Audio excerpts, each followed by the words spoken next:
آزادی منائیں، لیکن چونکہ ہم مسلمان ہیں، اسلامی تعلیمات ہمیں ایک بات یہ سکھاتی ہیں کہ جو بھی قربانی دو محض اللہ کے لیے دو۔ ان صلاتی و نسکی و محیای و مماتی للہ رب العالمین۔ ہم جو بھی نیک عمل کرتے ہیں وہ اللہ کو دکھانے کے لیے کرتے ہیں، لہذا 74 سال سے یہی ہوا کہ ہم نے 150 سال 250 سال قربانیاں دی، لیکن کبھی ہمارے علماء نے زیادہ تر منظرنامہ اس کا پیش نہیں کیا، زیادہ تر اس کو عام نہیں کیا کہ ہم نے فلاں قربانی دی، فلاں قربانی دی، فلاں قربانی دی۔ اس کو زیادہ تر منظرنامے پر نہیں لایا گیا، چونکہ ہم مخلص تھے، ہم نے الہیت کے ساتھ، اخلاص کے ساتھ محض اللہ کے لیے اور اپنے ملک کو آزاد کرنے کے لیے قربانیاں دی۔ تو لہذا ہم بار بار سنتے رہتے ہیں کہ ملک کی آزادی میں مسلمانوں کا بڑا رول اور کردار رہا ہے، اور کتنے مسلمانوں نے قربانیاں دی ہیں وہ آپ نے بار بار سنا ہے۔ بس میں اتنا کہنا چاہتا ہوں کہ جب سے ملک کو آزاد کرنے کا بغل بجایا گیا، فرد اول مسلمان تھا۔ تقریباً 200 سال تک کسی غیر مسلم کا کوئی نشان نہیں۔ ملک کی آزادی کی جد و جہد جو شروع کی وہ مسلمان تھے، اور اس کو لے کر آگے بڑھے وہ مسلمان تھے۔ بیشتر قربانیاں مسلمانوں نے دی، اور آپ کو بہت ساری تاریخ معلوم ہونا چاہیے کہ ملک کے لیے مسلمانوں نے کیسی کیسی خدمات انجام دی ہے۔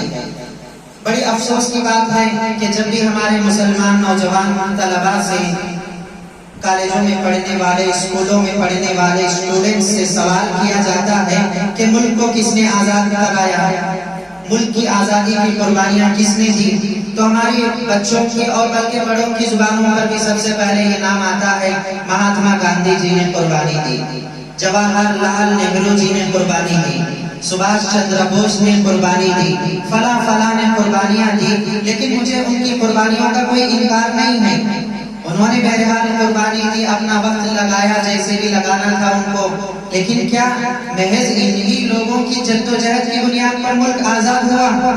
انہی کی محنت کی بنیاد پر ملک آزاد ہوا؟ یہ بالکل غلط بات ہے۔ آپ کو معلوم ہونا چاہیے مہاتما گاندھی جی 1924 تک، 1924 تک انڈیا میں کوئی ان کو جانتا پہچانتا نہیں تھا۔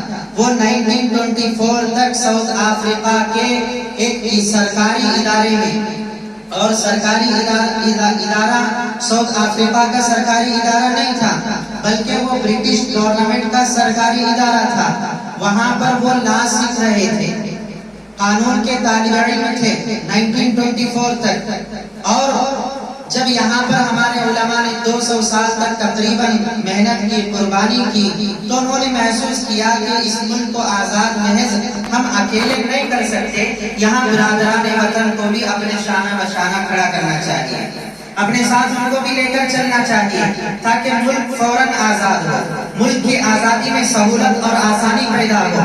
لہذا ہمارے علماء، جن میں سر فہرست حضرت مولانا حسین احمد مدنی اور عبد الباری فرنگی محلی رحمت اللہ علیہما، انہوں نے محنت کی، جد و جہد کی، اور انہوں نے اس بات کا اعلان کیا کہ اب ہمارے ملک کی آزادی میں محض مسلمان قربانیاں نہیں دیں گے، بلکہ ہم اپنے برادران وطن کو بھی اپنے ساتھ شامل کریں گے۔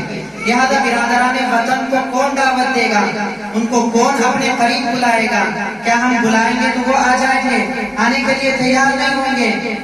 دلت یہاں پر کثرت سے پائے جاتے تھے، اب دلت کو کون دعوت دے گا؟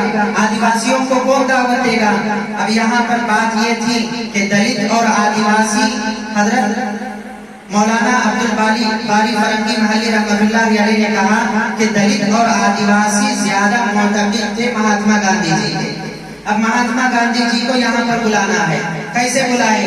انہوں نے خطوط روانہ کیے ساؤتھ افریقہ کو۔ مہاتما گاندھی جی نے کہا یہاں پر آنے تک کے لیے کرایہ میرے پاس نہیں ہے، ہندوستان آنے کا کرایہ میرے پاس نہیں ہے، میں کیسے آؤں؟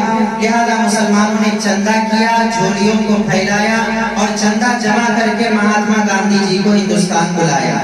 اور بلانے کے بعد جب 1919 میں جمعیت علماء کا قیام عمل میں لایا گیا، اس کی بنیاد ڈالی گئی، اس کے بعد تیسرا جلسہ ہوا لکھنؤ میں۔ جمعیت علماء کا پہلا جلسہ امرتسر ہوا تھا، دوسرا جلسہ دہلی میں ہوا تھا اور تیسرا جلسہ لکھنؤ میں ہوا. اور اس جلسے کے اندر حضرت مولانا عبد الباری فرنگی محلی رحمت اللہ علیہ نے مہاتما گاندھی جی کو اسٹیج پر بٹھایا اور بٹھا کر اس کے بعد کہا کہ اے دلتوں اور آدیواسیوں، اے برادران وطن، آج سے ملک کی آزادی کی جد و جہد میں تنے تنہا مسلمان نہیں رہیں گے، آپ بھی ہمارے ساتھ شامل ہوں گے اور آپ کے لیے قائد گاندھی جی ہوں گے. اور گاندھی جی کو لقب بھی حضرت مولانا عبد الباری فرنگی محلی رحمت اللہ علیہ نے دیا کہ یہ گاندھی جی محض گاندھی جی نہیں ہے، یہ مہا آتما ہے. آتما کہتے ہیں جان کو، مہا کے معنی بڑی آتما، یعنی بڑی جان بزرگ آدمی ہے. تو حضرت مولانا عبد الباری فرنگی محلی رحمت اللہ علیہ نے کہا کہ گاندھی جی محض گاندھی جی نہیں ہے، یہ مہا آتما ہے، مہا آتما گاندھی جی نہیں. تو بس میں یہ کہنا چاہتا ہوں، یہاں پر اگر گاندھی جی کا تعارف ہوا ہے، جواہر لال نہرو کا تعارف ہوا ہے، سبھاش چندر بوس جی کو کوئی جانتا پہچانتا ہے، وہ آپ کے باپ دادا کے جیب خرچے کی وجہ سے، ورنہ کوئی جانتا پہچانتا نہیں ہے. اور آج ہماری حالت یہ ہے کہ کسی زمانے میں آپ کے باپ دادا یہاں کے نواب تھے، آپ کے آبا و اجداد یہاں کے حکمران تھے، آپ کے آبا و اجداد یہاں بادشاہ تھے، اور ہم فقیر ہیں. نواب کی نسل فقیر بنی ہوئی ہے، بادشاہ کی نسل گداگری کا کام کر رہی ہے، یہاں کے حکمران اور فرمان رواؤں کی نسل یہاں فقیر بنی ہوئی ہے. کتنی بڑی ذلت کی بات ہے. اور کشکول لے کے ہم بھیک مانگتے ہیں قانون کی. کسی زمانے میں ہم یہاں کے بادشاہ تھے، کسی زمانے میں ہم یہاں کے حکمران تھے، یہاں کے فرمان روا تھے، اور فقیر بن کے اپنی جھولی پھیلا کر ہم اپنا قانون طلب کرتے ہیں. حاشیے پر مسلمانوں کو ڈھکیل دیا گیا، مسلمان یہاں پر حاشیہ بن کر جینے کے اب قابل بن گیا. مسلمانوں کو 2 نمبر کا شہری بنانے کی کوشش کی جا رہی ہے. وجہ اس کی یہی ہے کہ مسلمانوں نے اپنے اکابرین کی قربانیوں کو فراموش کر دیا کہ در حقیقت یہ ملک کسی اور کا نہیں ہے، ہمارا ہے یہ ملک. ہم نے قربانی دی، ہم نے آزاد کرایا.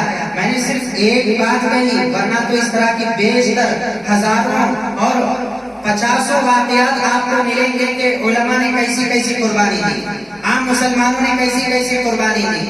علماء نے کتابوں میں لکھا ہے، نواب سراج الدولہ رحمت اللہ علیہ بنگال کے میدان میں جب وہاں پر انہوں نے جد و جہد کے لیے میدان کو سنبھالا اور پیسے کی ضرورت پڑی، تو ایک مسلمان جن کا نام فرزند علی خان تھا، جو کلکتہ کے رہنے والے تھے، اس زمانے میں ایک بکرے کی قیمت 4 آنے تھے، ایک بکرے کی قیمت 4 آنے تھے. انہوں نے 1 لاکھ روپے خرچ کیا ملک کی آزادی کے لیے. جس زمانے میں ایک بکرے کی قیمت 4 آنے ہو اور 1 لاکھ روپے خرچ کیے جائیں، تو آپ اندازہ لگائیے کتنی بڑی رقم انہوں نے آزادی کے لیے قربان کی.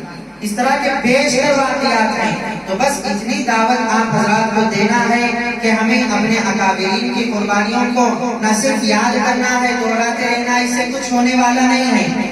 74 سال ہو گئے، ہر سال ہم سنتے چلے آ رہے مسجد میں جمعہ کے خطبے میں جہاں جلسہ ہوا وہاں پر کہ ہمارے دادا ایسے تھے، ہمارے فلاں پر دادا نواب تھے، کانا جدی کذا کانا ابھی کذا. اس سے کچھ ہوتا نہیں. ہمارے دادا نواب تھے، ہمارے پر دادا نواب تھے، فلاں بادشاہ تھے، فلاں فرمان روا تھے. کچھ ہونے والا نہیں ہے. لال قلعہ آپ کا ہے، کیا ملا آپ کو؟ تاج محل آپ کا ہے، کیا ملا آپ کو؟ اور بیشتر یہاں کے دیکھنے کے ادارے جتنے بھی ہیں، اس سے آپ کو کیا ملنے والا ہے؟ جب تک ہم بھی انہی کے نقش قدم پر چل کر قربانی نہیں دیتے، اس وقت تک کچھ نہیں ہونے والا. لوگ آپ کی پوزیشن کو دیکھیں گے کہ آپ کس پوزیشن میں ہیں. آپ کے دادا کی پوزیشن اب نہیں چلنے والی ہے. آپ کے پردادا نواب صاحب تھے چلے گئے وہ. اب ان کا مقام آپ کے لیے کچھ کام دینے والا نہیں ہے، کچھ کام آنے والا ہے. تو ہمیں اپنی پوزیشن بنانا ہے. اس کے لیے مسلمانوں کو معاشی لائن میں مضبوط ہونا ہے، طبی لائن میں مسلمانوں کو مضبوط ہونا ہے، مسلمانوں کو سیاسی لائن میں مضبوط ہونا ہے، مدارس کے لائن میں مسلمانوں کو مضبوط ہونا ہے، علمی لائن میں مسلمانوں کو مضبوط ہونا ہے. اور ان سب سے آگے بڑھ کر مسلمانوں کو دینی اعتبار سے مضبوط تر ہونا ہے. جب تک دین نہیں آئے گا ہمارے پاس، اور دین آتا ہے مدارس سے. مدرسہ نے مجاہدین آزادی کو پیدا کیا. پہلے مجاہد آزادی حضرت شاہ عبدالعزیز رحمت اللہ علیہ نے جنہوں نے فتویٰ جاری کیا، وہ مدرسے کے پڑھے ہوئے تھے. شیخ الہند رحمۃ اللہ علیہ وہ مدرسے کے پڑھے ہوئے تھے، حضرت مولانا حسین احمد مدنی رحمۃ اللہ علیہ وہ مدرسے کے پڑھے ہوئے تھے، مولانا ابوالکلام آزاد رحمۃ اللہ علیہ وہ مدرسے کے پڑھے ہوئے تھے۔ آج ہم نے مدارس کو اتنا فراموش کیا، ایک بھولی بسیری کہانی ہم نے مدارس کی تاریخ کو بنا دیا، جس کے نتیجے میں یہ ہوا کہ ہمارے مدارس میں پھر سے مولانا ابوالکلام آزاد پیدا ہونے کے لیے تیار نہیں ہیں، شیخ الاسلام یا شیخ الہند یا شاہ عبدالعزیز رحمۃ اللہ علیہ پیدا ہونے کے لیے تیار نہیں ہیں۔ وجہ اس کی یہ ہے کہ مسلمانوں نے اپنے مدارس کی تاریخ کو، اپنے علماء کی تاریخ کو اور مدارس سے رشتے کو مضبوط کرنا چھوڑ دیا۔ مدارس کے تعاون کی بات آتی ہے تو مسلمان پیچھے چلے جاتے ہیں، ایک دو قدم نہیں ہزاروں قدم پیچھے چلے جاتے ہیں۔ وہی شادیاں میں اپنے مختلف قسم کے فنکشنوں میں جو بھی چلتے ہیں اس کے تعاون کی اور اس کے لیے ہزاروں نہیں بلکہ لاکھوں روپے اپنے گھر کے کاغذات کو گروی اور رہن میں رکھ کر بھی لانے کے لیے تیار ہو جاتے ہیں، لیکن ہم نے اپنے مدرسے کی حیثیت کو نہیں پہچانا۔ آپ سمجھتے ہیں کہ مدرسہ محض چار دیواری کا نام ہے، ایک چھت کا نام ہے، ایک استاد اور ایک 10 بچے بیٹھنے کا نام ہے، ہرگز نہیں ہے۔ مدرسہ پوری ملت اسلامیہ کا ذمہ دار ہے، مدرسہ پوری امت مسلمہ بلکہ تمام امت مسلمہ اور غیر مسلمہ تمام انسانوں کا ذمہ دار ہے۔ جب تک مدرسہ تھا، مدرسہ کو مسلمانوں نے مضبوطی سے تھامے رکھا اور اپنے تعاون کو جاری رکھا اس کے ساتھ، تو آپ نے دیکھا ابوالکلام آزاد کبھی یہاں سے نکلتے ہیں، کبھی شیخ الاسلام یہاں سے نکلتے ہیں، کبھی شیخ الہند یہاں سے نکلتے ہیں اور وہ سرحد پر ملک کی حفاظت کا کام دیتے ہیں، ملک کی حفاظت کا کام علماء دیتے ہیں سرحد پر۔